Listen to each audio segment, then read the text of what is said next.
Hi, this is part two of male rape survivor from childhood. Brief. Last we spoke, I was just starting Bible college 2 weeks in when the memories came back. I freaked. I was scared to tell anybody in the school administration what had happened. I told some students, they helped me keep going as much as possible. We had a counselor at the school who I knew in high school. When I was in high school, he was my high school Sunday school teacher. I've known his family for a long time. It seems like for several years.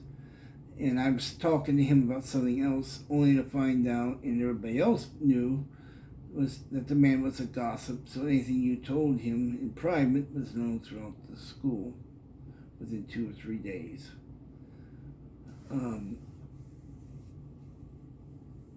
Sorry.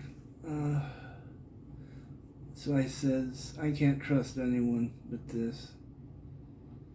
And when I realized that he betrayed me on some other things, some minor stuff, I just went into a downward spiral, crashing emotionally and spiritually like you would not believe.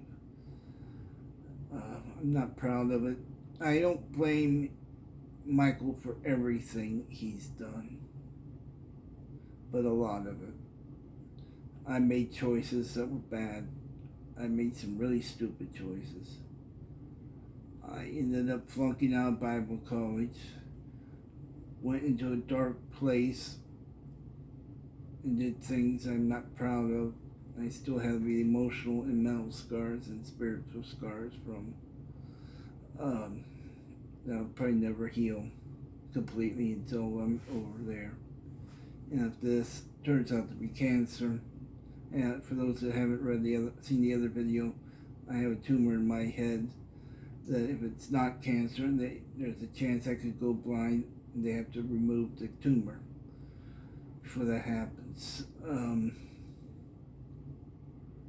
I hated that man for most of my life, and I didn't know why. When I was coming out of one of my classes, there was a solid wooden door, and I was so angry when I slammed it. I slammed it so hard it cracked straight down the middle.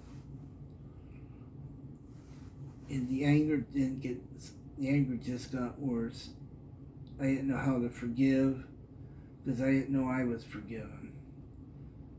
Part of me felt that I was somehow responsible for what happened. I know I wasn't. The man was drunk. The man was sick. I found out that he had 2 other victims, including one of my best friends.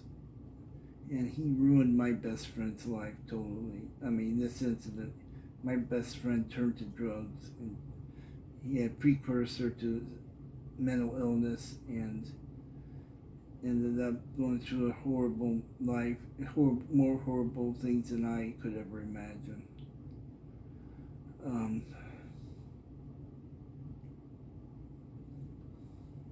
I met a pastor named Pastor John and Pastor Jay. They helped me deal with some of the things, and Pastor Jay and I sat down. He made me try and remember everything. He was going to be in another area within yelling distance if I needed help. And I remember parts. I remembered then that I was raped. I didn't remember before that. And I spent several years with this church, and then it ended up closing. I ended up wandering different churches, and then I found a church with a pastor, Nick, who knew everything. I could tell him anything, and it didn't faze him. He didn't run away. And I'm proud to know him as a pastor and a friend. Him and his wife and the rest of the church.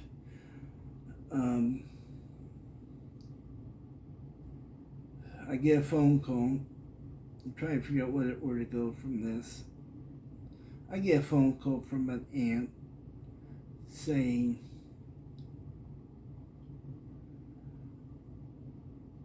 I was at the nursing home. It's a very small town I come from, and ran into Michael there. Michael had lost part of a leg and was dying from diabetes. He was in a great deal and was not doing very good. They didn't expect him to live long. My first reaction was good. I hope he dies a horrible and painful death. I know some of you out there who are Christians are going, that's not very Christian. Some of you out there who are not Christians are going, I thought you were a Christian. Tough. I'll be honest. I hated the man. But the Lord spoke to me and goes, don't you think 40 years is long enough to hate a man? It's time to let it go. And I called my pastor, Nick, and I said, I need to come see you. It's important. Well, that's it for part 2. It's a rotten place to stop it, but I'm not sure I can go on it with the rest right now. Talk to you guys soon. If you like what I'm doing, please like and subscribe.